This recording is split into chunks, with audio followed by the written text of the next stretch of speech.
also find the link to channel memberships and buy me a coffee in the description if you would like that. But yeah, we'll come back to another video. I'm getting distracted. I've done one video already and I'm going to do this one and maybe one more, but like in between time I give myself a little bit of a break, but then I get too distracted by things. You know how it is. The internet and everything is distracting.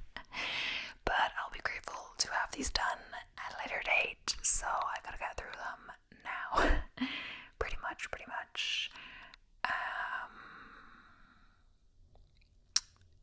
Yeah, I don't know.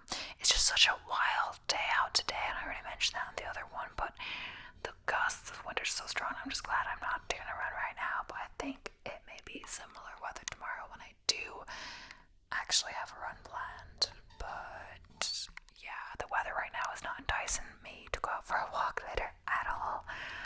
But yeah, that's just how it is. Irish summer, am I right? Not always a great summer, but we definitely did have some warm days, like in June, like July, etc.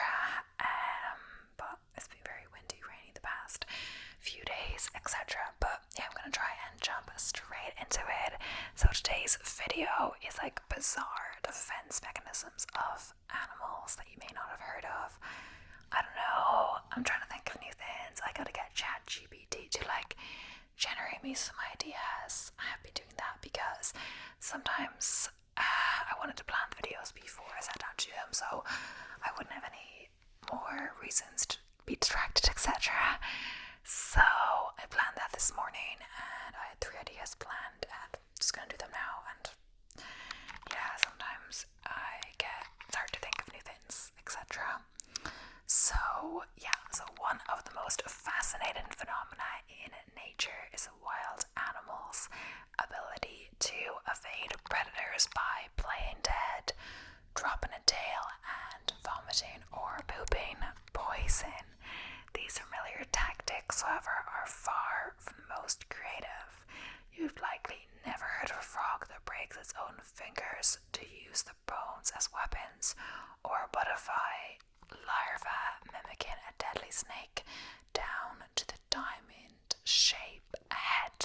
So here are 15 of the most bizarre, if also grisly, defense mechanisms in nature. And once I do this article, I'll probably go on to another article, etc. So the first one is Texas horned lizards shoot blood from their eyes. So one of the most horrifying defenses is performed by the Texas horned lizard, also known as the horny toad. Okay, this lizard deters predators like hawks, snakes, other lizards, coyotes, cats, and dogs by squirting blood from the corners of its eyes. It does this basically by rupturing its own sinus membranes. Texas horned lizards have muscles that line the veins surrounding their eyes. When contracted, these muscles cut off blood flow to the heart and flood the ocular sinuses. The lizards can contract the muscles further and make the blood shoot 4 feet from their eyes. In biology, it's called auto-hemorrhaging or reflex bleeding.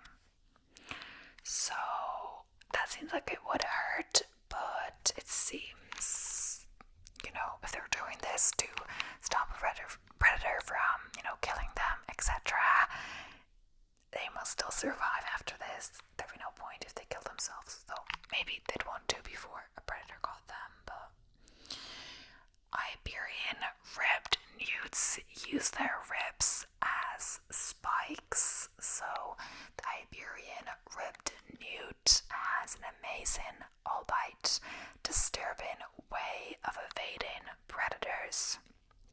When threatened, it pushes its ribs forward through its stretched skin to create a spiky body armor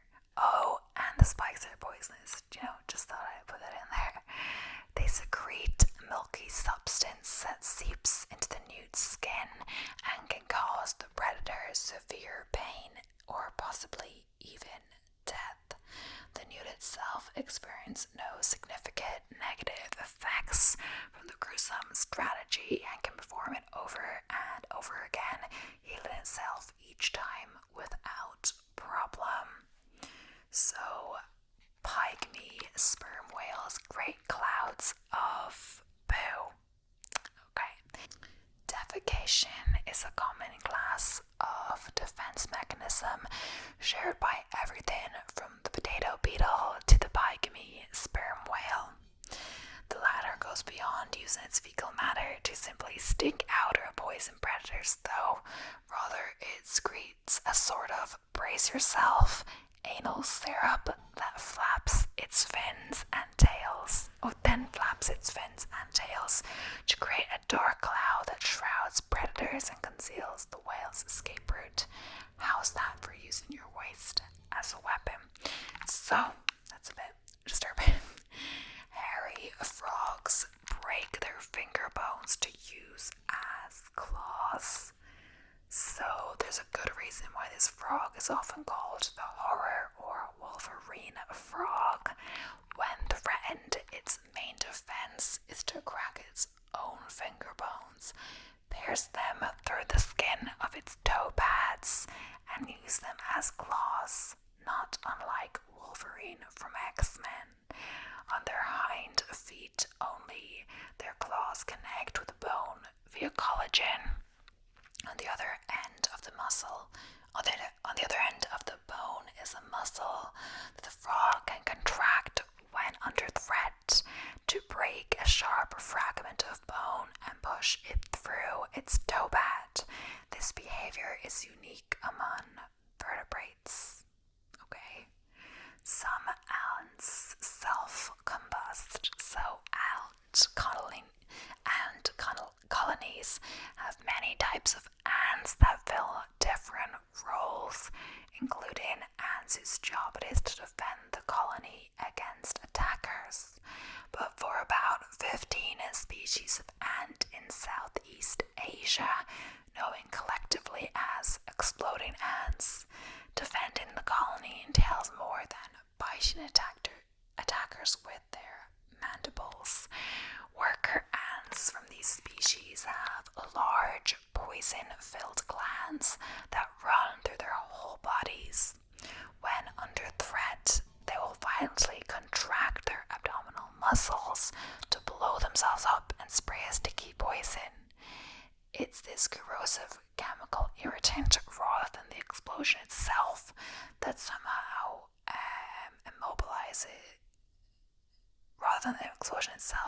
immobilizes or kills the attacker. Unfortunately, it also kills the ants. Yes, that's actually what I was going to mention before, but I didn't. I was saying about like these kind of methods have to not be damaging to the animal, otherwise they wouldn't do them. But I didn't mention, I was thinking about that, that sometimes it is damaging to the animal, but they're protecting something like these ants. They prefer to protect the colony or whatever it is. So they risk their own life to protect like the bees that sting. I don't know if it's really a myth, but I believe it's true that bees don't sting as easily as wasps, because wasp sting doesn't kill them, but for bees it ends their life, so they only do it if it's like important to. They wouldn't just do it like if they're a little like afraid. They'd rather like fly away, you know. I don't know. Slow lorises mimic the defense of cobras. The slow loris, a lemur-like nocturnal primate native to southern Asia, might be cute to some, but it packs a deadly punch. Its defense against predators like orangutan, birds of prey, and yes, snakes, is to mimic the defense behavior of a cobra. It will rear up, rest its hands on its head, creating that famous diamond shape, and hiss. Meanwhile, a poison excretes from its armpits. If it feels really threatened, it will even suck the poison from its underarms and liver,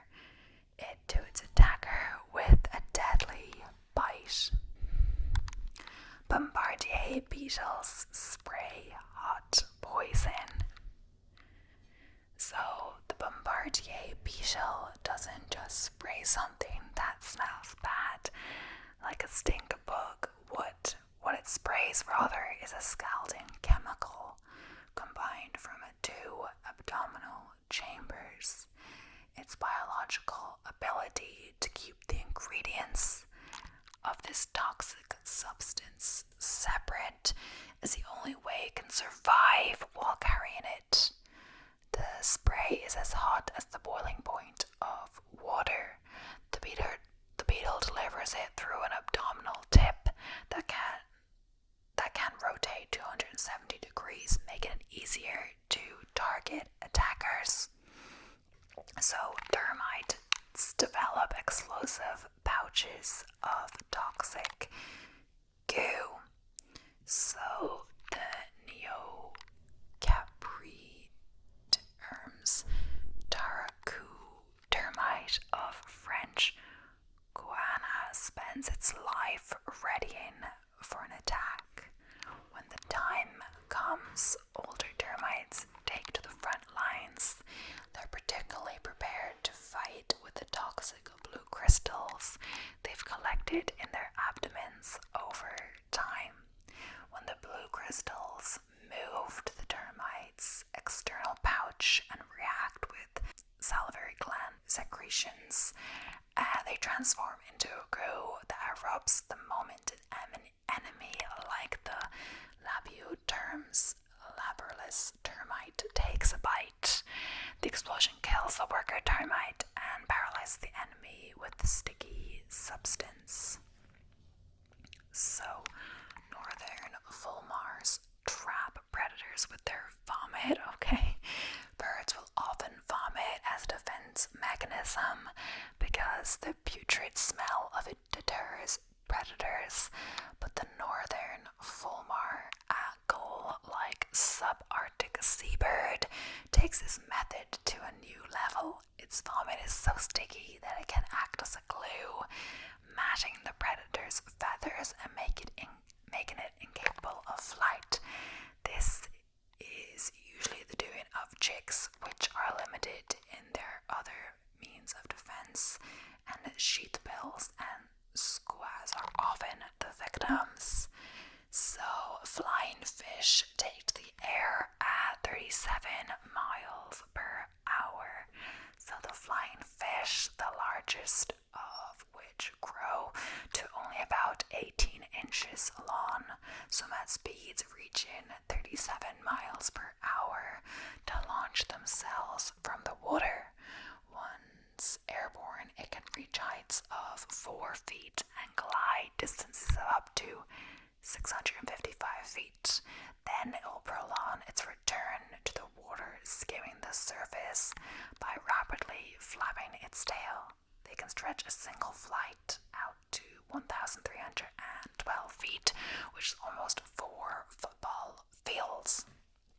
Sea cucumbers push organs out of their anuses, okay? And the sea cucumber, I've never seen a sea cucumber before. Sea cucumbers utilize a defense mechanism called self-evisceration, in which they inject their intestines and other organs out of their anuses. The long intestines distract, entangle, and can even harm the enemy because in some sea cucumber species they're poisonous. Predators may believe the sea cucumber to be dead, and the expelled organs keep the predator busy while the sea cucumber flees the scene. Though it looks gruesome, the sea cucumber isn't harmed in the process. The organs can be regenerated within a matter of weeks. So I guess they can't do it too often, only in an extreme case, you know. Hagfish choke their attacker with slime. So the hagfish has been around for some 300 million years, no doubt due largely to its seemingly fail-proof defense mechanism. Similar to the Baigumi sperm whale, the hagfish will expel a thick slime when it's bitten, the aim being to switch the predator's focus from its prey to escaping the grill clogging goo. While the predator gags the hagfish cuttlefish slips away. Researchers behind a 2011 paper about hagfish slime captured the phenomenon on video, and they said they know that of the 14 observed predatory attempts, not a single one was successful. What do you mean? Okay, Matiexia. I'm not actually sure how to say this. Matiexia millipedes ooze cyanide. So one common defense strategy is to display vivid colors or patterns that warn off would-be predators. But if you spend much of your life in the dark, as do nocturnal creatures, colors do little good. That's where bioluminescence comes in. Medoxia, a genus of millipedes endemic to California, uses an internal glow to ward off predators. Not only that, though, they also produce and ooze cyanide from pores that run along their wormy bodies. Cyanide is extremely toxic. It prevents cells in the body from using oxygen. So the rodents, centipedes, and beetles that prey on Medoxia millipedes receive a lot more than what they bargain for when they take a bite out of this leggy invertebrate. So boxer crabs make lethal pom-poms of the anemones. So the boxer crab, also known as the pom-pom crab or cheerleader crab, has concocted a clever defense using tiny sea anemones as weaponry. These crabs will carry anemones in each claw and wave them to warn off predators. If the predator attacks, the anemones pack a powerful sting. It's a great way to keep attackers at bay, and the anemones benefit by becoming mobile and thus potentially gaining access to more food. Boxer crabs don't exactly need anemones to survive, and sometimes they'll use coral or sponges instead. So last one on this list, dinosaur butterfly larvae transform into snakes. So native to Trinidad, the dinosaur Darius butterfly puts on perhaps the most impressive display of mimicry of the whole animal kingdom. In its pupal stage, it will flip itself upside down, puff out its head, and use its brown underbelly to trick predators into thinking it's a snake. It will do this for 13 days after shedding its final layer of skin. During this period, it's immobile, and the incredibly deceptive snake disguise is its only defense. When in this stage, the butterfly even mimics the scales and the eyes of a serpent. Its head, the underside of it that is, takes a threatening diamond shape of a pit viper, which no butterfly predator wants to mess with. And now we're going to move on to another article. So, the wood frog creates its own antifreeze to survive being frozen. So, species, the wood frog, their greatest defense mechanism, using natural antifreeze to survive being frozen alive. But I guess that's not against predators per se, that's against nature. So during the height of winter, these frogs are able to survive the harsh climate by allowing their bodies to become largely frozen. Their hearts and brains are also put into a form of stasis with no activity. They perform this incredible feat in part by pumping their body tissues with large amounts of glucose, which acts as a form of natural antifreeze to limit the formation of ice crystals which would otherwise burst their cells open. So, this one, the cuttlefish, changes its color and shape to hide in plain sight. So, their greatest defense mechanism, camouflaging its skin to blend into its surroundings.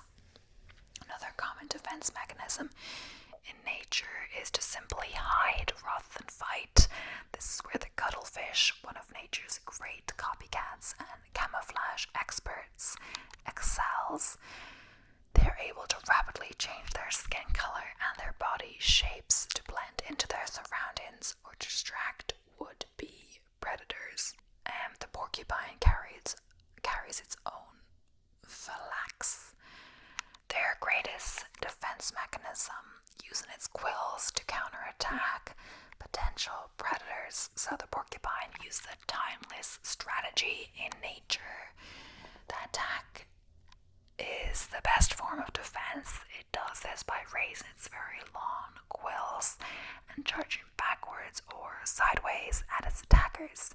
They can also stand their ground in defense situations, much like the phalanxes of old. I'm saying that word wrong as well. One of those impressive types of defense mechanism. It can also suddenly stop and let the predator pursuing it run headlong into them. This causes the quills to detach and they can empt themselves in the predator. This is very painful and the quills are hard to dislodge. So this is another one, a shape. So this article talks more about the different kinds of things which we already talked about. So liquid secretions, spines and thorns, etc. So it's saying that shape also work as defense mechanism. So for example, the oak leaf butterfly, which looks similar to a dried plant leaf, perfectly matches with its surroundings, thereby making it hard to spot by the predators. Also, a stick insect looks exactly like a stick or a twig, therefore helping it hide its surroundings. So caterpillars of Mormon butterfly resemble like a bird dropping in their early instars and later after molting resemble a snake, thus confusing the predator. So shield as defense. So shields are bony structures or plates on the body of the animal that work as defense mechanisms. It can be developed on its own or can be foreign material too. Pangolins have plates on their body which constitutes a protein known as keratin. It is hard, and when they feel threatened, they roll themselves, hiding their head and tail inside these plates. Even tortoises and turtles have a bony shell on their body to protect themselves. Hermit crabs retract into shells for safety. They don't have their own shells, but they enter empty shells and carry the shells on their back. Also, a moth's caterpillar, known as bagworm, hides inside the safety of tiny twigs. Assassin bug collects dead ants or debris on its body to save itself from jumping spiders. So, some secrete foul smells, like scent glands are also used as a defense mechanism, emitting very pungent and bad smell, thus forcing the predators to run. For example, pythons can emit a pungent smell and defecate. Badgers and ferrets may emit foul smells too. So, detaching of body parts. When a lizard breaks its tail, the predator may focus on the tail, and hence lizard managed to escape. Also, the salamanders can detach their limbs, growing new ones later on. Majority. Some animals use majority as a key for survival. A herd of spotted deer has more eyes and heads to keep vigilance against predators. Even zebras and wild beasts in Africa use the same techniques. The hatchlings of olive ridley turtles hatch at approximately the same time. Thereby, thousands of them escape into the sea together. Even crocodiles lay many eggs together, which helps increase their rate of survival as a species. So, size. Some animals, such as pufferfish, inflate their body in a bid to scare away their predator, and also making it tough for the predator to swallow them. Also, some species of frog use the same technique. Sloth bears stand on their hind legs. They look more bigger in front of a tiger.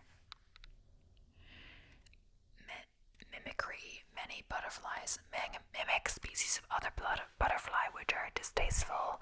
For example, the female of Danid eggfly mimics the plain tiger butterfly. This can even be seen in the same animal, like the end of the tail looks the same as the head in red sand boa. Another way they try to escape getting, eaten, is communication. So humans tend to believe language lies outside the grasp of other organisms, but several examples animal species have developed what can arguably be called language. So one of the most fascinating examples of animal communication comes from prairie dogs when they warn of impending predators. When a prairie dog spots a threat, it calls out to the rest of the family to alert them of danger. Not only do they warn each other, but they have specific calls for a specific type of predators. Scientists study recordings of prairie dog calls and discover distinct words for hawk, coyotes, and even humans. Velvet monkeys are another example of a clever species who use distinctive calls to alert their troops of approaching danger. In the Vervet dictionary, words exist to warn of leopards, eagles, and pythons. Predator-specific calls are an effective defense mechanism that allow animals like prairie dogs to avoid danger in the most strategic way possible. Intimidation, so sometimes acting tough, works just as effectively as actually being tough. Many different animals use intimidation to avoid conflict. Blustering up and acting like they're the king of the jungle, the frilled neck lizard is one of these animals who looks a lot more scary than it is. When threatened, this lizard stands on its hind legs and opens its mouth wide, exposing a bright yellow tongue. Not one to end the show there, the lizard also starts hissing as they expand specialized neck flaps on their throat, resembling the hood of a cobra. This combination of action freaks out predators long enough for the lizard to escape. The great apes also use intimidation to avoid violence. Chimpanzees and gorillas both form elaborate threat displays in an attempt to frighten would-be attackers. Silverback gorillas will stand on their hind legs, beat their chests, and even charge anything they perceive to be a threat. If an opponent stands their ground, it helps the ape to either start getting physical or leave the intruder be. Of course, stinning things, well, like bees, etc. So stinners. Bees get a pretty bad rap due to the stinners on their abdomen, but most bees use these stinners purely in defense. Bumblebees only use their stinners when a threat poses itself against the hive, while amidst poses that using their stinners kills them. Only honeybees suffer such a fate. Didn't know that. Group defense using their stinners is a very effective way to keep predators away from their resource-rich hives. So stingrays are another animal that uses sharp barbs on their tail to sting potential predators. Similar to a bee sting, a stingray injury may not look like much, but they're extremely painful and take months to heal from.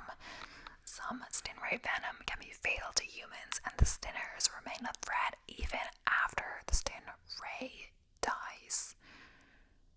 So, horns and antlers. When a creature sports a horn or antlers, you know it means business. From elk to rhinos, horns and antlers remain one of the most recognizable forms of animal defense. Deer, elk, and moose antlers are actually made of bone and are shed each year for new ones to grow back. Rhino horns, however, are made of keratin. When combined with a rhino's ability to charge up to 30 miles per hour, a horn makes for an impressive defense. So, speed, running away, remains perhaps the most ubiquitous strategy when it comes to defense. But some animals kick it up a notch. The American pronghorn, the fastest runner in North America, reaches top speeds of 60 miles per hour, so fast that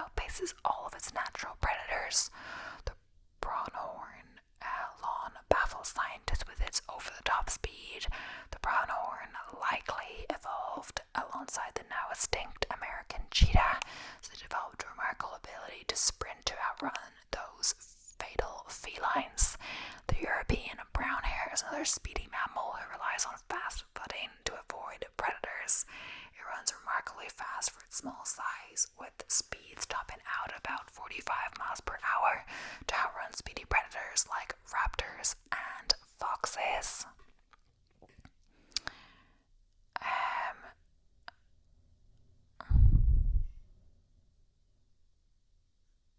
So ribbon worms look like something out of a sci-fi film. Ribbon worms are about as bizarre as creatures can get.